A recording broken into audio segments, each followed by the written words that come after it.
Start करते हैं हम लोग Kirchhoff law.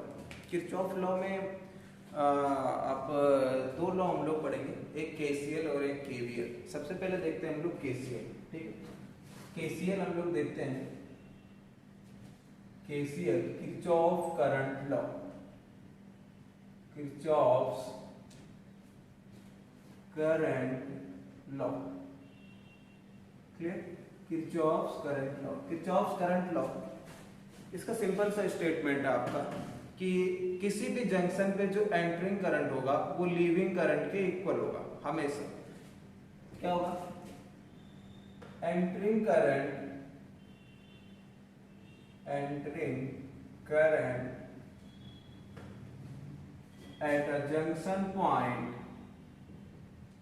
at a junction point is always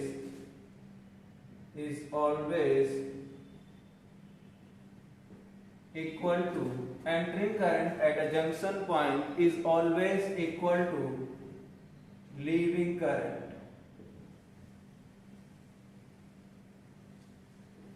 leaving current, इसका मतलब समझेंगे ध्यान से।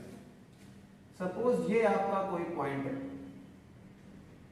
ये अगर कोई पॉइंट है और यहां से I1 करंट आ रहा है, यहां से I2 करंट, यहां से I3, कहीं से भी 3 करंट आ रहा है इस पॉइंट पे, और इस तरफ एक I4 और I5 करंट यहां से लीविंग। देखिए ये जो जंक्शन की तरफ आ रहा है entering current I1 I2 I3, जो जंक्शन से दूर जा रहा है मतलब उसको छोड़ के जा रहा है, उसको लीव कर रहा है, उसको हम क्या बोलते हैं? Leaving current. तो अकॉर्डिंग टू किरचॉफ यहाँ पे क्या बोला गया कि जो आपका I1 plus I2 plus I3, इसका मतलब क्या हुआ कि जो एंट्रिंग करंट का सम है, जो एंट्रिंग करंट का सम है वो लीविंग करंट के सम के इक्वल होगा, I4 plus I4। Entering current का सम लीविंग करंट के सम के हमेशा इक्वल होगा। क्लियर? जैसे मान लिया अगर एग्जांपल लिया जाए, यहां पर एक छोटा सा एग्जांपल अगर हम लोग कंसीडर करके चले कि यहां पर करंट आ रहा है 2 एम्पियर, यहां से 4 एम्पियर, यहां से 6 एम्पियर और यहां से आपका 10 एम्पियर, और लीविंग करंट आपको दिखा दिया गया यहां से 3 एम्पियर, यहां से 15 एम्पियर और यहां से आपका नहीं पता। ठीक है, तो सपोज करते हैं यहां पे करंट की वैल्यू आपको निकालनी है, तो हम लोग क्या करेंगे? According to Kirchhoff, entering current at a particular junction is always equal to leaving current. Clear? तो एंट्रिंग करंट कितना, ध्यान से देखेंगे, जो इसकी तरफ आ रहा है, जंक्शन की तरफ जो आ रहा है वो एंट्रिंग करंट कितना, 2 ampere plus 4 ampere plus 6 ampere plus 10 ampere. तो सबको हमने एंट्रिंग करंट को सबको ऐड कर दिया, फिर is equal to leaving current. Leaving current कितना है? 3 प्लस 15 प्लस I, इसी I की वैल्यू आपको बताना, इसी I की वैल्यू हमें निकालनी। क्लियर? तो कितना हो जाएगा? ये आपका 2 4 6 और ये हो जाएगा आपका 16 6 22 is equal to 18 plus I। Clear? 22 is equal to 18 plus I। अब देखिए 18 को इधर भेज दीजिए, 22 minus 18 is equal to I, 22 minus 18 is equal to I, तो ये कितना हो जाएगा? 4 इज इक्वल टू I। इसका मतलब इसकी वैल्यू कितनी आ जाएगी? यहाँ पर करंट की वैल्यू 4 एम्पियर, करंट की वैल्यू कितनी आ जाएगी? 4 एम्पियर। तो हम अगर यहाँ पे ऐड करके देखेंगे तो ये 10 और 6 16 और 4 20 और 2 22 आपका एंट्रिंग करंट है, और लीविंग करंट अगर चेक करेंगे तो कितना? 4 3 7 और 15 22। क्लियर? तो वो हमेशा इक्वल होगा, इस स्टेटमेंट के अकॉर्डिंग हमेशा क्या होगा? एंट्रिंग करंट लीविंग करंट के सम के इक्वल होगा। क्लियर? ये आपका था किरचॉफ करंट लॉ। अब इस लॉ का यूज करते हैं हम लोग, क्योंकि ये लॉ हमें कंसिस्ट होना बहुत जरूरी है। अगर आपको कमांड एक्वायर करनी है किस पर? किरचॉफ वोल्टेज लॉ पर। अगर आपको किरचॉफ वोल्टेज लॉ अच्छे से समझना है तो आपके लिए नेसेसरी है कि आपका कमांड इस पर बहुत अच्छी तरह से, किरचॉफ करंट लॉ। क्लियर? बीच में वो यूज होता है। सर्किट को जब हम डिवाइड करते हैं कि किस सर्किट से करंट किस तरफ जाएगा, तो वहां पर करंट लॉ यूज होता है। ओवरऑल हम लोग सारा ज्यादातर जो क्वेश्चन होता है वो हम लोग केवीएल यानी किरचॉफ वोल्टेज लॉ से सॉल्व करते हैं। तो Kirchhoff voltage law KVL apply करते टाइम आपको ध्यान रखना है केसीएल का, क्योंकि जो करंट का डिस्ट्रीब्यूशन होगा वो केसीएल के अकॉर्डिंग होगा और आपका सोल्यूशन जो मेन यूज करेंगे वो केवीएल के अकॉर्डिंग करेंगे। चलिए देखते हैं। तो केवीएल का मतलब Kirchhoff's voltage law, Kirchhoff's voltage law, clear. Kirchhoff's voltage law का जो स्टेटमेंट है आपका, वो स्टेटमेंट क्या है कि किसी भी लूप में, है ना, विद इन द लूप जो आपका वोल्टेज का एल्जेब्रिक सम होता है वो हमेशा इक्वल टू 0 होगा। तो हम क्या लिखेंगे, अकॉर्डिंग टू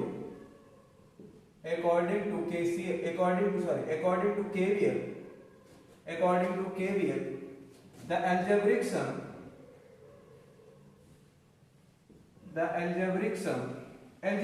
का मतलब है आपका नेगेटिव है पॉजिटिव है आपको ऐड करते हुए चले जाना, तो इसीलिए हम उसको एल्जेब्रिक सम बोलते हैं। The algebraic sum of all the voltage, the algebraic sum of all the voltage within the loop, the algebraic sum of all the voltage within the loop is always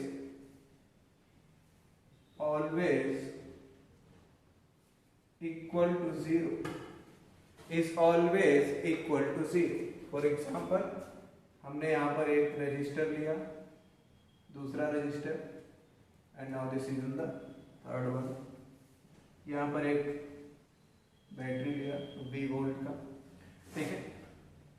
यहाँ पर हमने इसको माना R1, R2 और R, 3 register आपके पास R1, R2, R। यहाँ से I current निकलेगा, तो तीनों रजिस्टर कैसे हैं, सीरीज में करंट सेम होता है, हमेशा याद रखिएगा सीरीज में करंट सेम होता है। तो अगर इसमें आई करंट जाएगा तो इसमें भी आई करंट जाएगा, इसमें भी आई करंट जाएगा, बट सीरीज में करंट तो सेम होता है बट पोटेंशियल डिफरेंस होता है। पोटेंशियल मतलब अलग अलग होता है। तो अगर इसके अक्रॉस आपका पोटेंशियल होगा तो उसको हम V1 मान लेते हैं, इसके अक्रॉस पोटेंशियल आपका V2, इसके अक्रॉस आपका पोटेंशियल V3, क्लियर। इसका मतलब क्या हुआ कि according to our statement V1 plus V2 plus V3 क्या होगा, और यहां पर आपका एक और voltage V1, V2, V3 minus V must be equal to 0। Minus V क्यों आया, क्योंकि जब हम लूप अप्लाई करते हैं ऐसा, तो करंट की डायरेक्शन से चलते हैं। हमने करंट की डायरेक्शन से चलना स्टार्ट किया तो लूप ऐसा बनाएंगे, ठीक है। तो आप लूप कैसे बनाएंगे, ऐसा, वो भी सही था आपका, दोनों सही है। तो आप जिस डायरेक्शन में करंट फ्लो हो रहा था वैसा ही लूप बनाओगे, ठीक है, वैसा ही लूप बनाओ। आप अपोजिट में बना सकते हो लेकिन फिर साइन चेंज करना पड़ेगा, तो कंफ्यूज होने की जरूरत नहीं। आप सिंपल सा जिस डायरेक्शन में करंट फ्लो हो रहा है उसी डायरेक्शन में लूप बना दीजिए। तो जब लूप चला, ठीक है, तो चलते चलते ये जब आया तो बैटरी के नेगेटिव टर्मिनल से टकरा रहा, इसीलिए हमने यहाँ पर माइनस लिखा, क्लियर। अब देखो इसमें करंट की डायरेक्शन भी सेम थी, लूप की डायरेक्शन भी सेम थी, लूप भी ऐसे जा रहा था, करंट भी ऐसे जा रहा था, तो ये सब पॉजिटिव लिखे जाएंगे। तो इसका अगर R1 के अक्रॉस आपको V1 निकालना है तो ओम्स लॉ के अकॉर्डिंग V का फॉर्मूला होता है IR, V is equal to IR। तो यहाँ पे V1 is equal to IR1, तो यहाँ पर V1 की जगह पे क्या आ जाएगा, IR1 प्लस V2 की जगह पे IR2, V की जगह पे R, और V3 की जगह पे क्या आ जाएगा, IR3, तो ये हो जाएगा IR3 और minus V is equal to 0। I common हो जाएगा, I कॉमन हो गया, R1 plus R2 plus R3 is equal to V, minus V उधर जाएगा प्लस V, ठीक। तो इसका मतलब क्या आ गया, करंट I की वैल्यू आप यहां से निकाल सकते हैं, अगर V की वैल्यू गिवन है तो V upon R1 plus R2 plus R3, इस टाइप से आप यहां से करंट निकाल सकते हैं, ठीक। अब हम लोग एक एग्जांपल लेके चेक करते हैं, इसका एक एग्जांपल लेके चेक करेंगे। चलिए इस क्वेश्चन के अकॉर्डिंग हम लोग एक बार किरचॉफ लॉ लगा के देखते हैं। देखिए ये बैटरी का पॉजिटिव टर्मिनल, ये नेगेटिव टर्मिनल, ये पॉजिटिव टर्मिनल, ये नेगेटिव टर्मिनल, दो लूप आपको यहाँ पर दिख रहे हैं। पहला लूप आप ऐसे ले लीजिए, A B C D, इसको ले लीजिए आप ई एफ, ठीक है। इस टाइप से हमने नेमिंग कर लिया। नेमिंग कर लेंगे तो आपको थोड़ा सा लूप का आइडिया हो जाता है, क्लियर। तो हमने एक चीज बोला था कि जिस डायरेक्शन में करंट फ्लो होता है उसी डायरेक्शन में लूप को कंसीडर कीजिए। तो बैटरी के पॉजिटिव टर्मिनल से करंट फ्लो होना स्टार्ट होगा तो आप इसी डायरेक्शन में अपना लूप कंसीडर कर लीजिए, ठीक है। यहाँ देखिए बैटरी के पॉजिटिव टर्मिनल से करंट फ्लो होना स्टार्ट होगा तो आप इसी डायरेक्शन में अपना लूप कंसीडर कर लीजिए, ठीक है। ऐसे नहीं करेंगे, इधर से नहीं करना, ये अपोजिट हो जाएगा, क्योंकि जहां से आपका करंट जिस डायरेक्शन में फ्लो हो रहा है, जिस डायरेक्शन में, उसी डायरेक्शन में लूप लेना आपको, ठीक है। चलिए अब कैलकुलेशन करके देखते हैं। सबसे पहले हम लोग केवीएल अप्लाई करते हैं किसमें, देखिए यहाँ से I1 करंट निकला, यहाँ तक I1 आया, जैसे इसको जंक्शन मिला, जंक्शन से I2 इधर चला गया, I2 इधर चला गया, क्लियर। तो यानी बचा हुआ करंट कितना, I1 में से I2 इधर आ गया, तो I1 माइनस I2 जो बचा वो करंट इधर जाएगा, क्लियर। तो इसमें इसका मतलब इसमें यहाँ पे कितना I1 minus I2 current flow हो रहा है, क्योंकि यहाँ से I1 माइनस I2 आ रहा है।